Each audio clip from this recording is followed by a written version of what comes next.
24 years to discover that Disney invented Doritos. Having good food has always been a huge part for Disney, especially when it first opened. See, Disneyland in 1957 had quite a different menu than what we're used to. You had things like an automat restaurant.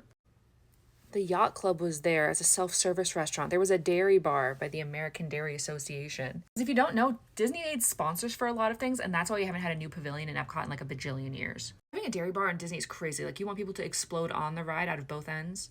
Or even cutie options on Main Street, including the Carnation Ice Cream Parlor, which has a variation today, and you had something called the Red Wagon Inn, which has a little cart to this day as well. What does this have to do with Doritos? You see, back in the day, there was Casa de Fritos. This was by Frito-Lay, the company that still makes like Fritos and all that kind of stuff. I don't know if you're eating those, what are you doing? Like, literally Cool Ranch Doritos are the only ones worth eating. But one day, a guy was throwing out a bunch of like stale tortilla shells, and this other guy who was cooking was like, hey, you know, you can cook those with the chips and put a little seasoning on them, and then they're freaking bomb.